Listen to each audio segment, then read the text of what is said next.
Here for Judging Freedom. Today is Tuesday, March 19th, 2024. My dear friend, Professor Jeffrey Sachs, joins us now. Professor Sachs, thank you very much for your time. We have so much to talk about. You have a fascinating piece out on the origins of COVID. But before we even get to that, there's breaking news in the areas that you and I talk about. Let's start with Israel and Gaza.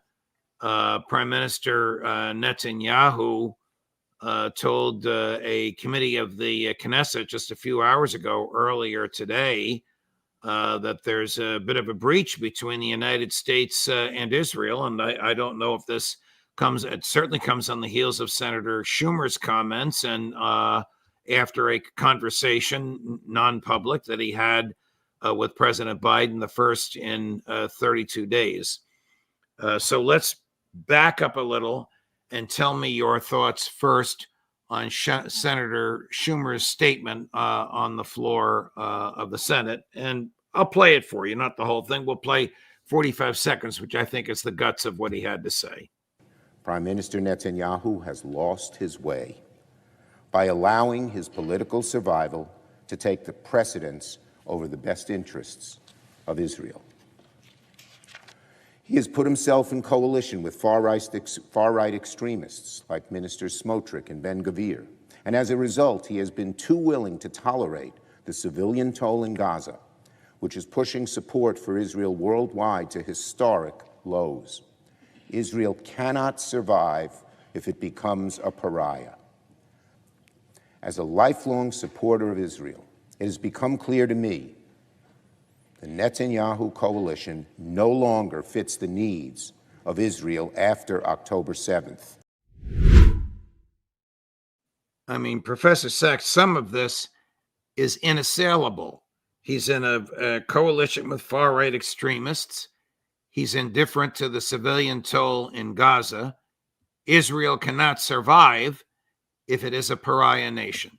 Take it from there. Well, we've been discussing this for months. I think Senator Schumer, who has been perhaps the strongest supporter of Israel in the U.S. Senate, certainly one of them, made very direct and correct observations about the extreme state of affairs.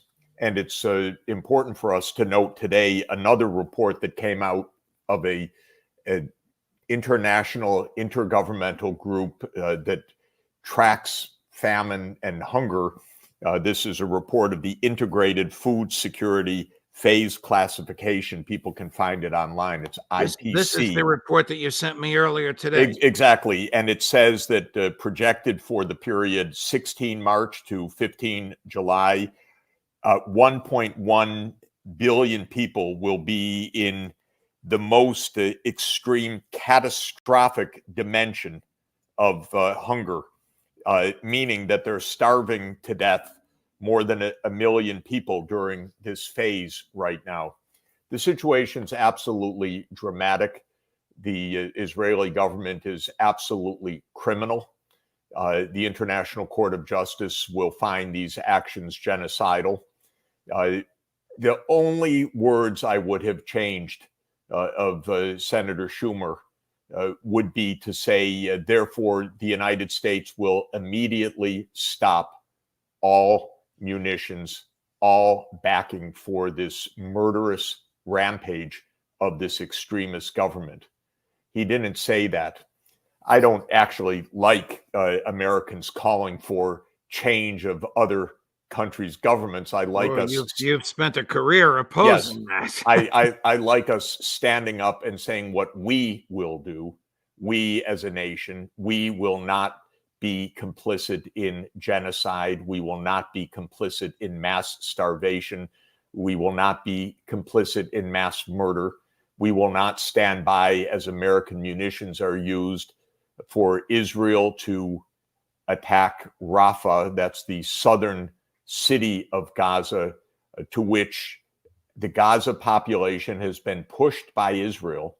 And now Netanyahu, who is a war criminal, says that Israel will attack Rafah, including in the context of starving the people of Gaza. If we had international honesty and justice, which we do not, the International Criminal Court would be indicting Netanyahu as a war criminal. It's plain as can be.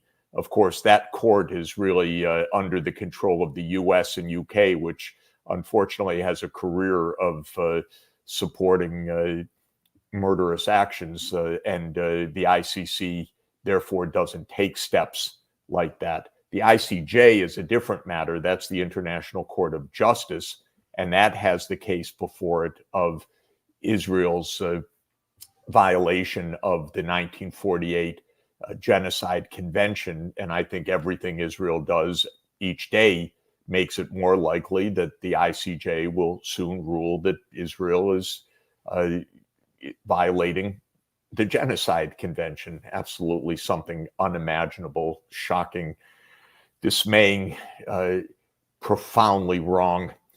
But the fact of the matter is what the strongest supporter of Israel said in the Senate is accurate. This is an absolutely extremist, out of control government in Israel. It needs to be stopped from these murderous actions. The United States can do that without regime change, without toppling a government. It just has to stop the American munitions being sent to Israel essentially every day. We have just posted on the screen the cover of the report that you gave. People should look for this if they're interested in it. It's extremely detailed and it's heartbreaking, showing the famine. Jeff, while on the air yesterday, I received a text from a former student of mine from when I was a professor at Brooklyn Law School. He's Egyptian-American, a lawyer in northern New Jersey. His cousin, a 35-year-old pediatrician, head of pediatrics at the hospital in Gaza City, was cut down by machine gun fire in a hospital room while attending to two children. A pediatrician attending to children. Yes, because Israel has systematically attacked all the hospitals. It's blown up the universities. It's destroyed the schools. It's blown up the mosques. It's blown up the water supply. It's blown up the infrastructure. This has been a genocidal action by the most extremist government in Israel's history. It needs to stop. You have put your finger on the same thing that many of our colleagues on this show have, that while Senator Schumer stated truisms, he hasn't done anything about it. There need to be actions beyond the words. Now, you know, Joe Biden is a Roman Catholic Zionist for 50 years. I don't know what will change his mind. And much of the aid that's been sent over there has been executive action. I don't know what the Congress has done, so I don't know what Schumer can do. But knowing Schumer, as you and I do, he didn't say this on his own. I'm sure he ran this past the OPEC folks and probably past some of his colleagues in the Senate. They need to do something beyond these words. He started a conversation. My hat is off to him for that. But those cargo planes keep arriving over there every 2 or 3 days. We don't have any presidential leadership on anything right now. We don't really know President Biden's state of mind or capacity, other than when he is put before a teleprompter. I'm very worried about it. The drift is not only with regard to Israel, it's in every crisis zone of the world right now. The crises are rising. Things are getting absolutely out of hand. The rhetoric as well is over the top. There are immediate dangers in Ukraine of a massive escalation. There are risks reported today, by the way, of U.S. troops on the ground in Taiwan, not on the main island, offshore, quote unquote, training the Taiwanese army. Well, I can't express in civil words what I would like to say about that. But I believe that we are adrift in foreign policy. I have long believed that this foreign policy team itself is incompetent and out of control. But I believe we don't have a president in control right now also, because this is not isolated to Gaza. It's not a matter of being a supporter or not of Israel. That's what Schumer showed, because what we're dealing with is something different from a question of support for Israel. We're actually witnessing something that could imperil Israel's own survival through its murderous behavior towards others.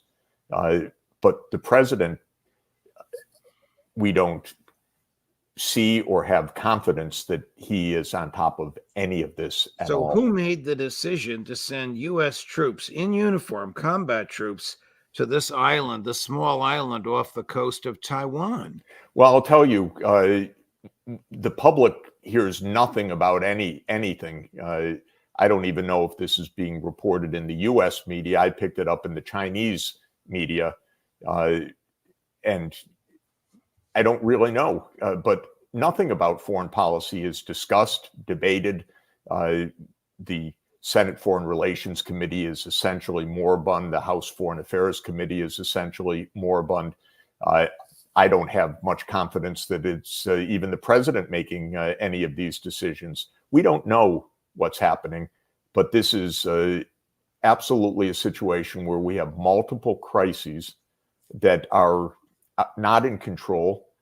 We have no explanations. We have no intelligent, honest public discussion of anything, and we don't have leadership.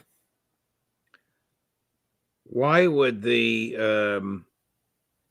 German intelligence agency engage in a conversation suggesting that Russia wants to start World War III? Why would they leak something as preposterous and absurd as that while NATO's on its last legs in Ukraine? This has been a long project of the CIA and others to bring Ukraine into the U.S. Orbit, as it were, to have military bases in Ukraine, to weaken Russia, to divide Russia, to defeat Russia, to have regime change in Russia. This has been a long, dangerous, reckless project. All my life, I have seen such reckless projects, game playing that aren't games at all, because hundreds of thousands or millions of people die from these games. And the German intelligence is, of course, absolutely tightly knit with the U.S. We call it intelligence agency, but it is, as we always talk about, two completely different things. One is an intelligence agency, and the second is a secretive, unaccountable army. Right. That is an army of disruption. And so we don't have any clarity about these points right now. Why is it that the Chancellor of Germany said that Germany would not send long-range Taurus missiles, and yet four of the generals of the German army were caught on tape saying how they were going to use these Taurus missiles? And I mean, the Germans, would use them to destroy the Crimean Bridge, absolutely contrary to what the German chancellor said. Why is the French president now talking, and not just talking, saying that he is sending troops to Ukraine? Where is the president of the United States on something that could escalate to World War III? As I say, I don't know whether President Biden is compos mentis enough to know. Who knows? I'm not saying I have any more information than any of us watching, but where is the President of the United States when a major ally says they're sending troops to Ukraine? It's unbelievable how dangerous this period is. There are no clear goals. President Putin has said repeatedly, we are open to negotiation, and the only response from wherever in the State Department or the White House or anywhere else is there's no one to negotiate with. And the Russians say, but we're here to negotiate. No, there's no one to negotiate with. There's no diplomacy. There's no explanation. There's no leadership. There is no clarity. I'm sorry to say it. It's I just can't recall a time like this. When Ukraine falls, and it appears that that's going to happen by June, will that not be the moral equivalent, even the military equivalent, of Russia having defeated NATO? Well, the U.S. plan for Ukraine to join NATO was dead on arrival. It didn't have to be dead on arrival with 500,000 or so Ukrainians dead as a result of it, but it was an impossibility to begin with. And if the United States had been, and by U.S. I mean this small coterie of people who have been plotting this for years, including Biden, Newland, who is now on her way out, Sullivan, Blinken. Where's Newland now, Jeff? I don't remember.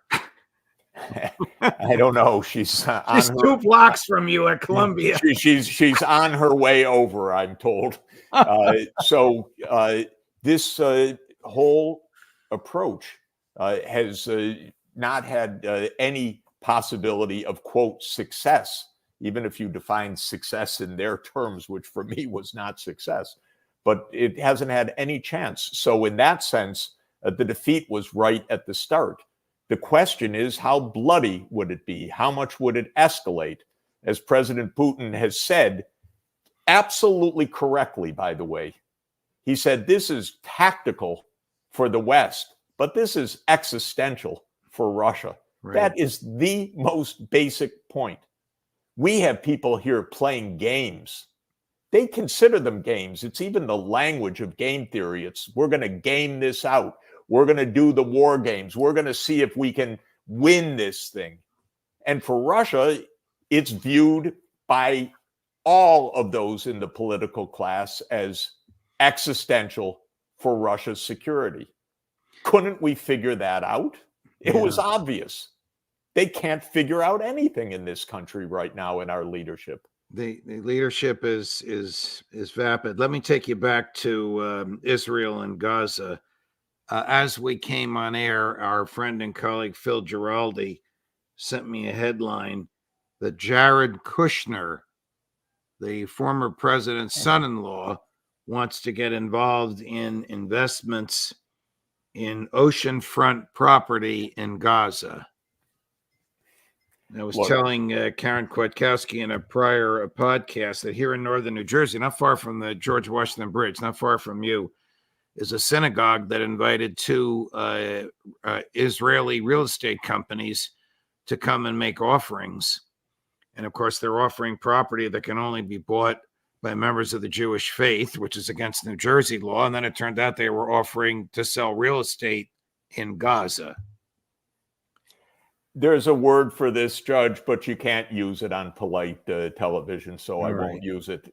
It's so over the top obscene in this context, so fundamentally irresponsible and gross that one is lost for words. Why is there no Arab aid, Arab country aid, other than the symbolism of the King of Jordan pushing a parachuted box into the Mediterranean Sea, coming to the Gazans? Well, all aid physically is blocked right now. One of the things that happened today, and I've been on email about this, is that the head of the UN Relief Agency, at a moment when I'm reading that the population is starving to death, was denied entry by Israel. So this is the real situation right now. This is so-called facts on the ground. Israel has blocked aid to Gaza. It is starving a population. It is about to launch a military attack on the very place that it has pushed the Gazan people. There will be more massacres and bloodshed. But And will there be resistance from any state actors, military resistance from heads of state that have said enough, like you and I have been saying, and others on this show, and the millions that watch us, enough is enough? I doubt it. Egypt does not want a war. Nobody actually wants a war. That's not crazy not to want a war. There is still hope, maybe completely in vain, that somehow the United States will have an iota of humanity and decency remaining and put a stop to this. I don't think there's any hope for that happening from inside Israel at all. The Israeli government is utterly out of control and utterly murderous, but it is utterly dependent on the United States. And I don't personally want to hear one more time Antony Blinken wringing his hands, or Jake Sullivan wringing his hands about, oh, we've warned them, don't do this, don't do that. Come on. You are responsible for this. It's not your hand wringing that we care about. It's the weapons that you are sending every single day. That's your job, is to stop sending American weapons. That's what we need to hear. No more hand wringing, no more excuses, no more telling us all the things you told Netanyahu. We know what he is. We know what he says. We listen to him every day. It's your job, Mr. Blinken. It's your job, Mr. Sullivan, to stop American munitions going to do this killing. You expressed a view that it's unlikely that state actors will get involved. Suppose Netanyahu does, as he's been threatening to do, attack Hezbollah. Will Iran allow that to happen without resisting it militarily? And how powerful or sophisticated is the Iran military and the weapons it has? You know, the strange thing is Iran is very powerful militarily. And if Iran went into a full-scale war, there would be mass bloodshed in Israel and throughout the Middle East. Actually, the Iranians don't want it. They're not chomping at the bit for war. They've, in fact, faced so many provocations, so many assassinations, so many murders. Most people do not want war. They know that war destroys their societies. War leads to tragedy. War has no happy ending. Hezbollah doesn't want war. Lebanon doesn't want war. Egypt doesn't want war. Jordan doesn't want war. Syria doesn't want war. Iran doesn't want war. They actually don't want war. I speak to their diplomats. We're the ones that think war is somehow a natural thing. And Israel wants the war. Israel wants a wider war. And we've got enough dunderheads in our Congress that'll always stand up and talk about war. And we have a government adrift right now. And Israel's trying to provoke a wider war. Nobody else wants it because they know that it's tragic. It's a disaster. It should be the normal state of affairs, by the way, that people say, how do we end the war? But we don't even have that in Ukraine, a war that has gone on for well over 2 years, killed hundreds of thousands of people. You don't hear one senior American official saying, how do we end it? And we have that utter fool, Senator Lindsey Graham, now back in Kiev saying, yeah, you fight on, because he's been at the core of this warmongering for a decade, back to the overthrow, to the coup, to the Maidan, they just love throwing Ukrainians to their death in fighting the Russians because they think it somehow weakens Russia. So this idea that, yeah, it's going to trigger a wider war. Well, it could, but I can tell you, no one wants a wider war except some of our side. And we've lost track about this because the U.S. is in perpetual war. Britain loves a war. But remember, Britain was the most violent country in the world for about 200 years. Beat the hell out of everybody because that's imperial mentality. But most of these countries don't want war. They want the United States to put a stop to its own arming of this bloodshed. It's not hard, by the way, to understand that because every few days a vote comes up in the UN Security Council and the US stands alone in the opposition to a ceasefire or to peace or to a solution. We're alone in this. So we got to get our own heads on straight. We're the ones that prolong these wars. We're the ones that are talking about war with China. Are we crazy? We're the ones that have American soldiers in Taiwan right now. Are we crazy? Even if they're just for training, what are we doing? We're provoking. They're there as a tripwire. One of them will get hit with a drone, and old Joe or whoever's pulling the strings. Well, Lindsey Graham will say, now we have to have World War III. Correct. It'll be their excuse. I know you don't like hypotheticals, but do you envision Russia or China getting involved militarily in the Middle East if Iran is attacked by Israel?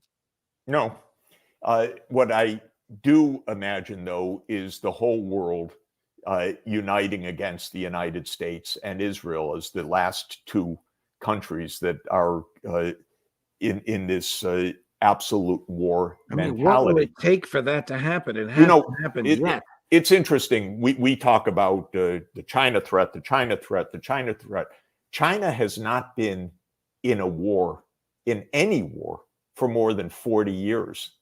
And the last war that China was in, 1979, 1980, was a very brief skirmish with Vietnam. And that had to do with the Cambodian disaster, which the U.S. provoked. Other than that, China does not want wars.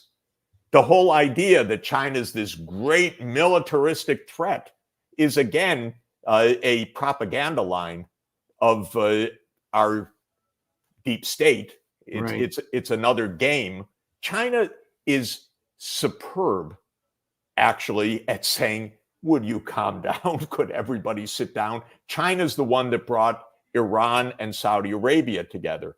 Could the United States ever have done that? No, it wouldn't even have been in American mentality that you bring two antagonists together. Better stir the pot. That's better for the empire.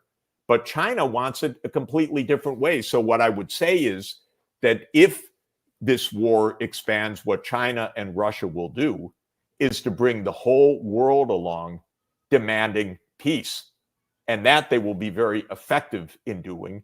And the United States' place in the world, which is just disappearing in respect and in what people are seeing, that will absolutely end up with us in complete isolation. Very dramatic and profound analysis, Jeff. I wanted to talk about COVID, but we'll put it off for the next time. I know you're going to begin another trip, but you're so good about coming on with us no matter where on the planet you are. Thank you very much. Excellent. We'll see you from Asia next week.